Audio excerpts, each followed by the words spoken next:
നമസ്കാരം. T C എസിലെ grooming gang അല്ലെങ്കിൽ ലവ് ജിഹാദ് ഗ്യാങ്, ലവ് ജിഹാദ് എന്ന് പറയുന്നൊരു പദമില്ല, അങ്ങനൊരു പദത്തിന് നിയമപരമായ സാധുതയില്ല എന്നൊക്കെ പലരും വാദിക്കും. അതുകൊണ്ട് തന്നെ ഗ്രൂമിംഗ് ഗ്യാങ് എന്നോ അല്ലെങ്കിൽ ജിഹാദികളെന്നോ എന്ത് വേണമെങ്കിലും വിളിക്കാം. ആ ശൃംഖലയുടെ പ്രമുഖ കണ്ണികളിലൊരാളായ നിദാ ഖാൻ എന്ന സ്ത്രീ കുറച്ചു കാലമായി ഒളിവിലായിരുന്നു. ടി സി എസ് സംബന്ധിച്ച ഇവരുടെ ഈ ഒരു ഭീകരവാദ പ്രവർത്തനങ്ങൾ വെളിച്ചത്ത് വന്ന് മഹാരാഷ്ട്ര പോലീസ് 8 പേരോളം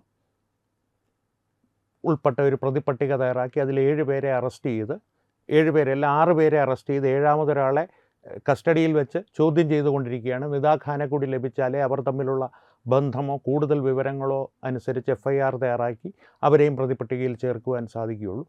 അങ്ങനെ അന്വേഷണം മുന്നോട്ട് പോയിക്കൊണ്ടിരിക്കുന്ന സമയത്ത് നിദാ ഖാൻ ഒളിവിൽ പോയി. അവരാണ് ഇതിലെ പ്രമുഖ കണ്ണി. ആദ്യം ടി സി എസിലെ HR ആയിരുന്നു അവർ എന്ന് വിവരം പുറത്തു വന്നു. അല്ല, പിന്നെ പ്രൊജക്ട് കോർഡിനേറ്റർ ആയിരുന്നു.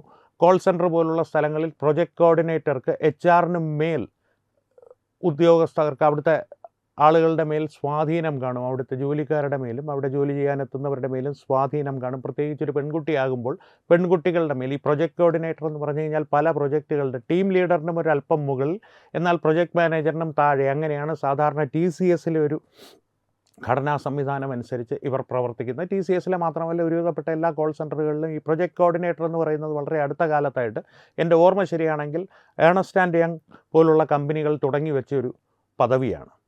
അതായത് പ്രൊജക്ട് മാനേജറിൻ്റെ കാശ് കൊടുക്കണ്ട, എന്നാൽ പ്രൊജക്ട് മാനേജറിൻ്റെ എല്ലാ ജോലിയും ചെയ്യാം. ഒപ്പം HR പോലുള്ള ജോലികളും അവരെ ഏൽപ്പിക്കാം. ഹ്യൂമൻ റിസോഴ്സ് മാനേജ്മെൻറ്റും അവരെ ഏൽപ്പിക്കാം. എന്നാൽ അത് സംബന്ധിച്ചുള്ള നിയമപരമായിട്ടുള്ള യാതൊരു സാധുതയും ആ ഒരു പദവിക്കില്ല.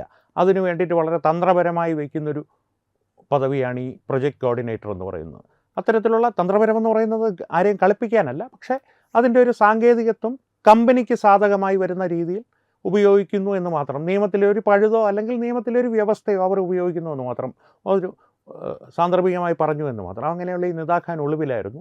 അവരെ ഇന്നലെ മഹാരാഷ്ട്രയിൽ ശംഭാജി നഗറിൽ നിന്ന് നാസിക് പോലീസ് അറസ്റ്റ് ചെയ്തിട്ടുണ്ട്. നാസിക് പോലീസിൻ്റെ 3 ഘടകങ്ങൾ, 3 ടീമുകൾ ഇവർക്ക് വേണ്ടിയിട്ട് മഹാരാഷ്ട്രയാകെ തിരഞ്ഞുകൊണ്ടിരിക്കുകയായിരുന്നു. ഒപ്പം രാജ്യമൊട്ടാകെ ലുക്കൗട്ട് നോട്ടീസ് പോലെ പുറപ്പെടുവിച്ചിരുന്നു. ഒരു വിമാനത്താവളങ്ങളിലെല്ലാം ജാഗ്രതാ നിർദ്ദേശം നൽകപ്പെട്ടിരുന്നു. രാജ്യമൊട്ടാകെ ഇവർക്ക് വേണ്ടിയിട്ടുള്ള തിരച്ചിലുകൾ വ്യാപകമായിരുന്നു. പല അന്വേഷണ ഏജൻസികളും ഈ കേസിൽ ശ്രദ്ധ പതിപ്പിച്ചിട്ടുണ്ട്. ഇപ്പോഴേ ഏറ്റെടുത്തിട്ടില്ല, ശ്രദ്ധ പതിപ്പിച്ചിട്ടുണ്ട്. ഇപ്പോഴും നാഷിക് പോലീസിൻ്റെ SIT സ്പെഷ്യൽ ഇൻവെസ്റ്റിഗേഷൻ ടീമിൻ്റെ പക്കൽ തന്നെയാണ് ഈ കേസിൻ്റെ പ്രാഥമിക അന്വേഷണത്തിൻ്റെ ചുമതല.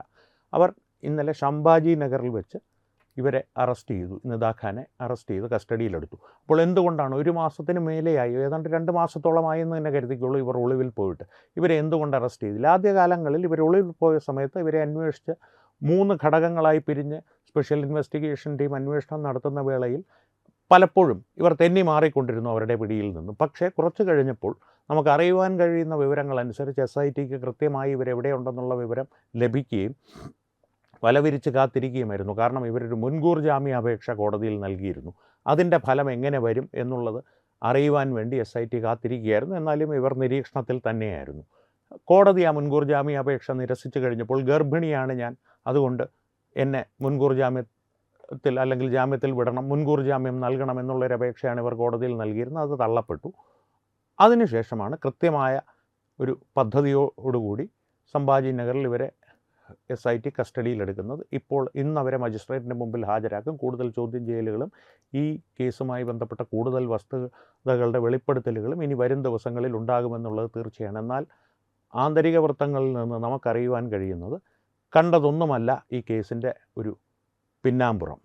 ഈ നിദാ ഖാനെ പോലുള്ള ജിഹാദിനികളും ഇപ്പോൾ അറസ്റ്റിലായിരിക്കുന്ന 6 പേരും അറസ്റ്റിലാവാനിരിക്കുന്ന മറ്റൊരു പ്രതി, ആകെ 8 പേർ, ഇവർ മഞ്ഞുമലയുടെ അഗ്രം പോലുമല്ല എന്നാണ് നമുക്കറിയുവാൻ കഴിയുന്നത്. കാരണം അന്താരാഷ്ട്ര ബന്ധങ്ങൾ ഈ കേസിൽ സംശയിക്കപ്പെടുന്നു. കാരണം സാധാരണക്കാരായ പാവങ്ങളിൽ പാവങ്ങളായ പാവപ്പെട്ട കുടുംബ പശ്ചാത്തലങ്ങളിൽ നിന്ന് വരുന്ന ഹിന്ദു പെൺകുട്ടികളെ കൃത്യമായ ലക്ഷ്യത്തോടു കൂടി തന്നെ സമീപിച്ച് അവരെ വലയിലാക്കി, കെണിയിലാക്കി, മതം മാറ്റി, അതിനു മുൻപ് അവരെ ശാരീരികമായി പീഡിപ്പിച്ച് ബലാത്സംഗം ചെയ്ത് തന്നെ അവരുടെ നഗ്ന ചിത്രങ്ങൾ പകർത്തിയും നഗ്ന വീഡിയോകൾ പകർത്തിയും സ്വകാര്യ ദൃശ്യങ്ങൾ പകർത്തിയും എല്ലാം അവരെ ഭീഷണിപ്പെടുത്തിയും നിർബന്ധിച്ചും ഉപദ്രവിച്ചുമൊക്കെ മതം മാറ്റത്തിന് പ്രേരിപ്പിച്ച് ഒരുപക്ഷെ അന്താരാഷ്ട്ര മനുഷ്യക്കടത്തിലേക്ക് തന്നെ പോകാവുന്ന തലത്തിലേക്കുള്ള അന്വേഷണമാണ് ഇപ്പോൾ നടന്നുകൊണ്ടിരിക്കുന്നത്. കാരണം മലേഷ്യ പോലുള്ള രാജ്യങ്ങളിൽ ഈ കേസിന് കൃത്യമായ ബന്ധങ്ങളുണ്ട്, അല്ലെങ്കിൽ ഈ കേസിൻ്റെ കണ്ണികൾ പലതും ചെന്ന് അവസാനിക്കുന്നത് മലേഷ്യ പോലുള്ള രാജ്യങ്ങളിലാണ് എന്നുള്ള വിവരങ്ങൾ ഇപ്പോൾ പുറത്തു വരുന്നതല്ല. ഇത് സംബന്ധിച്ചുള്ള വിവരം തത്വമയി ന്യൂസിലൂടെ ഈ കേസിൻ്റെ ഒരു പ്രാരംഭ ദിശയിൽ തന്നെ പ്രേക്ഷകരുമായി പങ്കുവച്ചിരുന്നു. കൃത്യമായ വിവരങ്ങൾ ഇനിയും പുറത്തു വരാനുണ്ട്. പക്ഷേ മലേഷ്യ പോലുള്ള രാജ്യങ്ങളിലുള്ള ബന്ധങ്ങൾ, ഒപ്പം തന്നെ ഭാരതമൊട്ടാകെയുള്ള പല ജിഹാദി സംഘടനകളുമായിട്ടുള്ള ഇവരുടെ ബന്ധങ്ങൾ, ഇതെല്ലാം അന്വേഷണത്തിൻ്റെ പരിധിയിൽ കൊണ്ടുവന്നിരിക്കുകയാണ് നാഷിക്കിലെ SIT. ഇപ്പോൾ ഈ ഭാരതമൊട്ടാകെയുള്ള ബന്ധങ്ങൾ പറയുമ്പോൾ ഉത്തർപ്രദേശിലെ ചങ്കൂർ ബാബയുടെ ഒരു സംഭവം പ്രേക്ഷകർ ഓർക്കുന്നുണ്ടാകും. ഇല്ലെങ്കിൽ അത് സംബന്ധിച്ച് വിശദമായൊരു വീഡിയോ ചെയ്യാം. ചങ്കൂർ ബാബയുടെ ക്രൂരകൃത്യങ്ങളെന്ന് പറയുന്നത്, ക്രൂരകൃത്യങ്ങളെന്നുള്ളത് സാധാരണ ഈ ക്രൂരകൃത്യങ്ങളെന്ന് ഇപ്പോൾ കോമഡി ഷോക്കാർ പറയുന്ന പോലെയല്ല, യഥാർത്ഥ ക്രൂരകൃത്യങ്ങൾ എന്നുള്ളത് വളരെ വിശദമായി തന്നെ ചർച്ച ചെയ്യേണ്ട, വിശകലനം ചെയ്യേണ്ട ക്രൂരകൃത്യങ്ങളാണ്. എന്തായാലും രത്നച്ചുരുക്കം പറഞ്ഞാൽ ചങ്കൂർ ബാബ എന്നുള്ളത് ഒന്നാം തരം 916 ജിഹാദിയായിരുന്നു. ഇത്തരത്തിലുള്ള ഹിന്ദു സ്ത്രീകളെയും പെൺകുട്ടികളെയും ലക്ഷ്യം വെച്ച് നടത്തിക്കൊണ്ടിരുന്ന ഒരു വലിയ ജിഹാദി റാക്കറ്റായിരുന്നു ചങ്കൂർ ബാബയുടേത്. ഉത്തർപ്രദേശിൽ യോഗി സർക്കാർ ചങ്കൂർ ബാബയെ ഇപ്പോൾ അദ്ദേഹത്തിന് അർഹിക്കുന്ന പരിഗണനയോടുകൂടി തന്നെ തിഹാർ ജയിലിലോ മറ്റോ ആണ് ഇട്ടിരിക്കുന്നത്. കൃത്യമായി ഏത് ജയിലിലാണ് ഇട്ടിരിക്കുന്നതെന്ന് അറിയില്ല. എന്തായാലും അർഹിക്കുന്ന പരിഗണന ചങ്കൂറിന് കിട്ടുന്നുണ്ട്. നല്ല ചങ്കും ഊരും എല്ലാം വേറെ വേറെയാക്കി എന്നാണ് അറിയുവാൻ കഴിയുന്നത്. പ്രത്യേകിച്ച് അദ്ദേഹം കിടക്കുന്ന ജയിലിലെ സഹകുറ്റവാളികളും കൂടി അദ്ദേഹത്തിൻ്റെ ഊര് തന്നെ വേറെ രായും ഒക്കെയായി മാറ്റി എന്നാണ് അറിയുവാൻ കഴിയുന്നത്. പക്ഷേ ചങ്കൂർ ബാബ നിയന്ത്രിച്ചിരുന്നത്, ഈ കുറ്റവാളി നിയന്ത്രിച്ചിരുന്ന, അല്ലെങ്കിൽ ഈ ജിഹാദി നിയന്ത്രിച്ചിരുന്ന ഒരു വമ്പൻ റാക്കറ്റായിരുന്നു. ആ റാക്കറ്റിന് എന്തായാലും ഭാരതമൊട്ടാകെ കണ്ണികളും അവരുടെ പ്രവർത്തന ശാഖകളും ഉണ്ടായിരുന്നു. ആ ശാഖകളുമായിട്ട് പോലും, അല്ലെങ്കിൽ ചങ്കൂർ ബാബയുമായിട്ട് ഒന്നുകിൽ നേരിട്ട് അല്ലെങ്കിൽ ചങ്കൂർ ബാബയുടെ ഈ ശാഖകളിൽ ഏതെങ്കിലുമായിട്ടോ ഈ ജിഹാദി ഗ്യാങ്ങിന്, നാഷിക്കിലെ TCS ജിഹാദി ഗ്യാങ്ങിന് ബന്ധമുണ്ടോ എന്ന് പോലും നാഷിക് പോലീസ് ഇപ്പോൾ സംശയിച്ചു തുടങ്ങിയിരിക്കുന്നു. നേരത്തെ തന്നെ നമ്മൾ തത്വമയി ന്യൂസ് ഇതിൻ്റെ ഒരു അന്താരാഷ്ട്ര ബന്ധങ്ങളെക്കുറിച്ച് ഉള്ള ഒരു സൂചന പ്രേക്ഷകർക്ക് നൽകിയിരുന്നു. മലേഷ്യയിൽ നിന്ന് സക്കീർ നായിക്കിലേക്ക് വരാം, അല്ലെങ്കിൽ മറ്റേതെങ്കിലും ജിഹാദി സംഘടനകളിലേക്ക് വരാം. ഒരു പക്ഷേ വ്യാപകമായ ഒരു മതപരിവർത്തനം, അല്ലെങ്കിൽ ഹൈന്ദവ സ്ത്രീകളെ ലക്ഷ്യം വെച്ചുള്ള ഒരു മതപരിവർത്തന ശൃംഖല തന്നെയായിരിക്കാം, അല്ലെങ്കിൽ ഒരു മതപരിവർത്തന സംഘടന തന്നെയായിരിക്കാം ഇവർ. സംഘടന എന്നുള്ളത് രജിസ്റ്റർ ചെയ്ത്, ഭാരതീയ നിയമപ്രകാരം രജിസ്റ്റർ ചെയ്ത് പ്രവർത്തിക്കുന്ന ഒരു സംഘടനയെന്നല്ല ഉദ്ദേശിച്ചത്. ഇപ്പോൾ ISIS ഭാരതത്തിൽ രജിസ്റ്റർ ചെയ്തിട്ടില്ലല്ലോ, ലഷ്കർ എ തൈബ ഭാരതത്തിൽ രജിസ്റ്റർ ചെയ്തിട്ടില്ലല്ലോ. അത്തരത്തിലുള്ളൊരു സാംസ്കാരിക സംഘടന, ഇടതുപക്ഷത്തിന് ഗുണ്ടായിസത്തിന് CIT ഉണ്ട്, ഒരു സാംസ്കാരികമായിട്ടുള്ള അധിനിവേശത്തിന് പൂക്കാസയുണ്ട് എന്ന് പറയുന്ന പോലെ ഒരു ഉദാഹരണം പറഞ്ഞു എന്ന് മാത്രം. ISISഉം CITയും ഒന്നാണെന്നല്ല ഞാൻ പറഞ്ഞത്, ഒരു സാന്ദർഭികമായൊരു ഉദാഹരണം പറഞ്ഞു എന്ന് മാത്രം. പലപ്പോഴും ഉദാഹരണം നല്ലതോ ചീത്തയോ അത് ആപേക്ഷികമാണ്. തിരിച്ച് നിദാഖാനിലേക്ക് എത്തിക്കഴിഞ്ഞാൽ, നിദാഖാൻ അറസ്റ്റിലാകുമ്പോൾ ഇനി പുറത്തു വരേണ്ടത് കൂടുതൽ ഗുരുതരമായ ഒരു കുറ്റകൃത്യങ്ങളുടെ വെളിപ്പെടുത്തലുകളാവാം.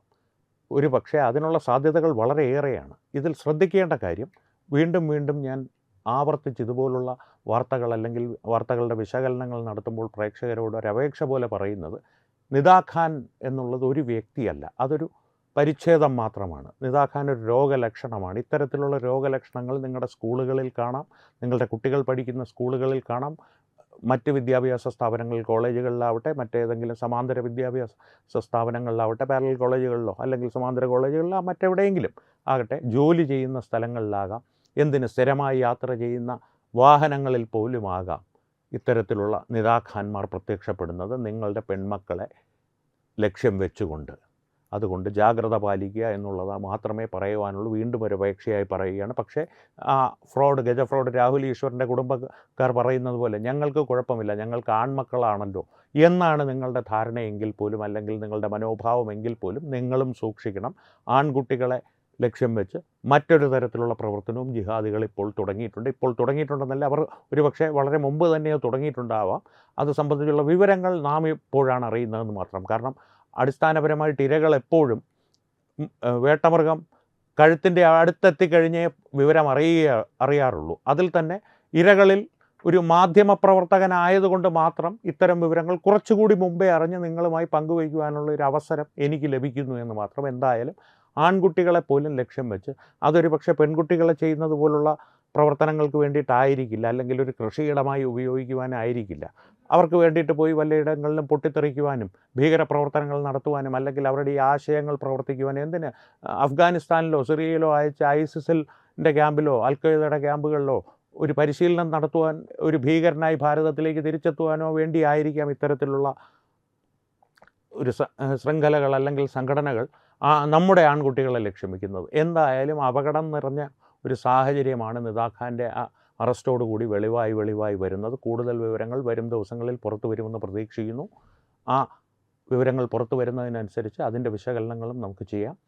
വീണ്ടും കാണാം. നന്ദി, നമസ്കാരം. വിട്ടുവീഴ്ചയില്ലാത്ത നിലപാടുകളുമായി ദേശീയതയുടെയും സമാജത്തിൻ്റെയും ശാക്തീകരണത്തിനു വേണ്ടി തത്വമയിയുടെ ജൈത്രയാത്ര തുടരുകയാണ്. യൂട്യൂബിൽ മാത്രം തത്വമയിക്ക് 10 ലക്ഷം സബ്സ്ക്രൈബേഴ്സിലേക്ക് എത്താൻ ഏതാനും ചുവടുകൾ മാത്രമാണ് ബാക്കി. മറ്റ് സോഷ്യൽ മീഡിയ പ്ലാറ്റ്ഫോമുകളിലും തത്വമയിയുടെ നിറസാന്നിധ്യം തുടരുകയാണ്.